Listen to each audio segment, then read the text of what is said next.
കർത്താവിൻ്റെ കണ്ണ് നീതിമാന്മാരുടെ മേലും അവൻ്റെ ചെവി അവരുടെ പ്രാർത്ഥനയ്ക്കും തുറന്നിരിക്കുന്നു. കർത്താവിൻ്റെ കണ്ണ് നീതിമാന്മാരുടെ മേൽ.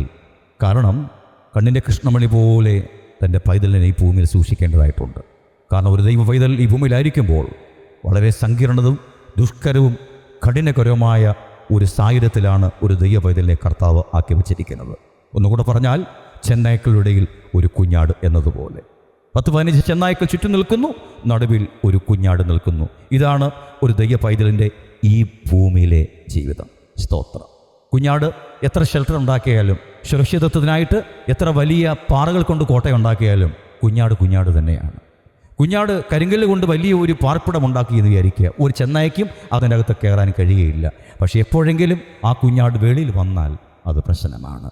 ഒരിക്കലും നമുക്ക് സുരക്ഷിതത്വം ഉറപ്പാക്കി ചെന്നായ്ക്കാൾ ശക്തിയുള്ള ഒരു ജന്തുവായി മാറാൻ കഴിയുകയില്ല. നാം എപ്പോഴും കുഞ്ഞാടുകൾ തന്നെയായിരിക്കും. സ്തോത്രം. നീതിമാനായ ദൈവം വാഴ്ത്തപ്പെട്ടവൻ. അപ്പോൾ ചെന്നായ്ക്കളുടെ ഇടയിൽ കുഞ്ഞാടിനെ പോലെയാണ് ഒരു ദൈവ പൈതൽ ഈ ഭൂമിയിലായിരിക്കുന്നത്. ആത്മശരീരങ്ങളായ ഇരുളിൻ്റെ ശക്തികൾ, പിശാച്, വഞ്ചകനും ചതികനുമായ ഈ ലോകത്തിൻ്റെ ദൈവം ജഡത്തിൽ വസിക്കുന്ന ഒരു ദൈവ പൈതലിനെ സംബന്ധിച്ചിടത്തോളം വേഗത്തിൽ അവനെ കീഴ്പ്പെടുത്തുവാനുള്ള ഉപായങ്ങൾ അന്വേഷിക്കുവാൻ കഴിയും എന്നതുകൊണ്ട് ദൈവത്തിൻ്റെ ദൃഷ്ടി ആ ദൈവ പൈതലിന് മേൽ എപ്പോഴും ഉണ്ടായിരിക്കും. അത് ആണ് നമുക്ക് ഉറപ്പും ധൈര്യം നൽകുന്നത്. നമ്മുടെ കർത്താവിൻ്റെ ദൃഷ്ടി എപ്പോഴും എൻ്റെ മേൽ ഉണ്ട് എന്ന ഒരു ഉറപ്പാണ് നമുക്ക് ധൈര്യവും പ്രത്യാശ നൽകുവാനിടയാകുന്നത്. ആ ധൈര്യമാണ് ദുഷ്കരമായ സാഹചര്യങ്ങളെ മുൻപോട്ട് അതിജീവിച്ച് പോകുവാൻ തക്കവിധമുള്ള ധൈര്യം നമുക്ക് നൽകുവാനായിട്ടിടയാകുന്നത്. കർത്താവിൻ്റെ പുനഃനാമം വാഴ്ത്തപ്പെടുമാറാകട്ടെ. അപ്പോൾ കർത്താവിൻ്റെ കണ്ണ് നീതിമാന്മാരുടെ മേലും അവരുടെ പ്രാർത്ഥനയ്ക്കും തുറന്നിരിക്കുന്നു. ഒന്നും കൂടെ പറഞ്ഞാൽ അവരുടെ നിലവിളിക്ക് തുറന്നിരിക്കുന്നു. നീതിമാൻ ഈ ഭൂമിയിൽ നിലവിളിക്കേണ്ട ആവശ്യകത എന്താണ്? സ്തോത്രം. ദൈവത്തിൻ്റെ പരിശുദ്ധാത്മാവ് അവരിൽ ഉണ്ട്. എന്നാൽ നിർണായകമായ ചില സന്ദർഭങ്ങളിൽ അവർ സ്വതവേ അതിജീവിച്ച് കടന്നു പോകേണ്ട ചില മേഖലകളുണ്ട്. പരിശുദ്ധാത്മാവിൻ്റെ സഹായത്താൽ അതിജീവിച്ച് അപ്പുറം കടക്കേണ്ട മേഖലകളുണ്ട്.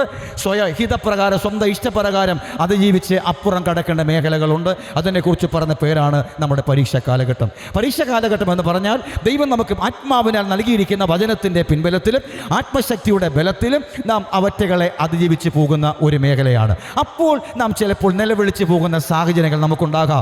ഉറക്കെ നിലവിളിച്ച് അന്താളിച്ചു പോകുന്ന സാഹചര്യങ്ങൾ നമുക്കുണ്ടാകാം.